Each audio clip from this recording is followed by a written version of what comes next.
All right. I'm feeling good. You've been feeling great. I've been feeling great. You've been feeling great. Happy Friday. And a happy Friday it is. And it has been. It's been really good. We got a lot. We done got into some really deep topics. Mm-hmm.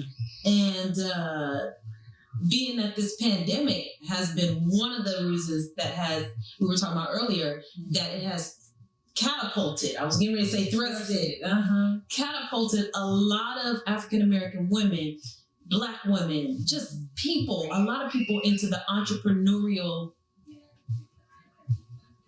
spirit, zone, lane, land, life, let's lane. Let's talk about that.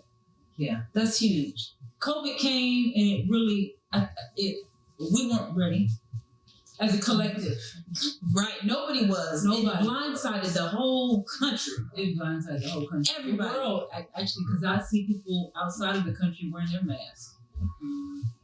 Yeah. So, yeah. So for me personally, when this happened, I was like, oh my goodness, I got to get some things in order, because what I was doing at the time has shut down. The classroom was shut down. And I was like, I got to do something. I got to find another resource. This can't be my only resource. That was a true wake-up call for me. A true wake-up call for me. And that was that aha moment, because I've heard it in times past before. Multiple streams of income, multiple pipelines coming through and flooding you, right? If one goes out, you got 5 more flowing. That's when it really kicked in for me. Yeah. I don't know about you. How did it work for you? It threw me for a loop, like it did the rest of the world. It threw me into a great loop, though. Yeah. It threw me into establishing 5 businesses. 5 of my own companies were birthed from this COVID. 5 LLCs. So it's been great, but it's been a lot of work, because now you gotta have a plan. You gotta have a strategy. You gotta have before you can ever get a team, you gotta have the know-how how to run your own company. And I think a lot of Black women have been just brought to this point. There is even a organization of Black melanated women who have a platform called TAP, the audacity to pivot. Oh, wow. And that's what we've done. And I think we're doing it well, because women are pioneering. I mean, no longer what a man's world. This is a man's world. Yeah. Not anymore. Women are pioneering. And I think this life experience has shook us in the core, but in the right direction for a lot of people. For a lot of people, a lot of people didn't buckle down; they buckled up. That's good. Yeah, that's what happened, and that people are getting smart with the moves that they're making. And for me, I'm like, I need long money, generational wealth. Right. That can be carried down the line, not after I'm gone, it stops here. My children need to pick it up and bring it further. And then you have to train your children, as I'll have to do mine when I get them one day, train them how to pass it on to the next lineage. And then you want to have it 50, I think it's ideal to think about having that generational wealth go 50 generations and beyond. Because your children, if they don't have the stewardship know-how and wherewithal, it won't even last. That wealth won't last past them. It'll just disintegrate. It'll perpetuate itself now That broke poverty mindset won't even go any further to your grandchildren and beyond. Oh my goodness. So we got to get financial stewardship in our culture to be a thing, knowing how to handle generational wealth. Right. It's not little bitty money. No, we're not dealing with peanuts. No. No, real money. Right. Real money that can provide sustainability. Right. You wanna, I always say when people die, they cry because you're dead, right? But then after that, they cry because you didn't leave them any money.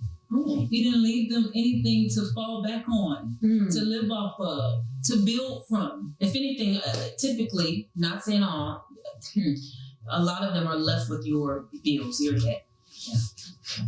Yeah. That's huge. That's huge. I don't think that's just not good. I don't think I could do that. Leave my children with a debt. My debt. Oh my goodness. Well, it happens. I mean, my grandmother didn't leave us any money. Nor did my father. My father died. Before he died, he said, I'm leaving all my money to the church. And he left us nothing. Okay. So it was probably a joke at that time, but he really didn't leave us anything. So that can't continue. And so I believe COVID has really allowed us to revamp our ways of thinking, how we're doing things. Right. And get it right for once and for all. And own something. Let's talk about that. The ownership piece. The ownership piece. I know we said. Yeah. I'm thinking about that scripture that talks about I am the lender and not the borrower. Right? You got to get from begging Peter to pay Paul to I own everything that I have. And it's making me money while I'm asleep. That's really the place we want to get to. And that's where we are going. That's where we are going. That's where we are headed. That's where it's a lot of millionaires that have been birthed out in this season and that are being built right now. They're working willingly with their hands. They're working because during this time, just from my personal experience, I realized that when things shut down, I was like, that business is shutting down, which is not, I don't own it. It's shutting down. That's where that ownership thing, came in. I'm like, if I had something I could run on my own and had, Right. So it's definitely made a lot of people smart, made a lot of people smart and forced to learn a thing. It's made you forced to learn. It's made you forced to take a course, take a class, reassess your life, reassess your relationships. COVID is, it's just made you look at everything.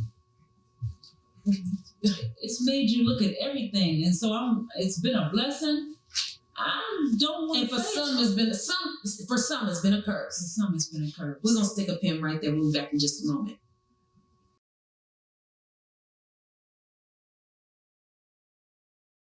We are back.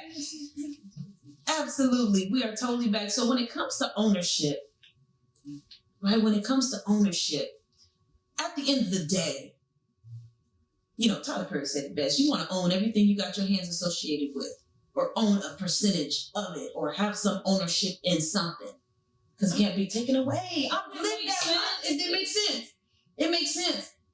I mean, it makes total sense. Because I have been in a space where I the reality came to me that I owned nothing at this particular time, and it was snatched from me. That's a terrible feeling.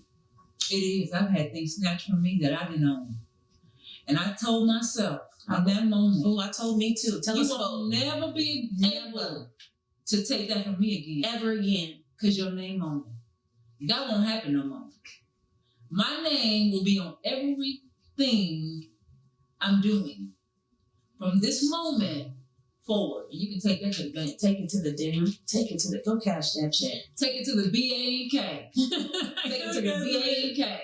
That's Take good. it to the bank, bank, bank, bank. Hey, hey, hey. Take it to the bank. Bank, Uh, bank, uh, bank, bank, Take it to the bank. bank, bank, bank, bank. Don't even think. Just Take it to the bank. Bank. Bank. bank. Take it to the bank. Bank. You know what? Bank on that. Bank on that.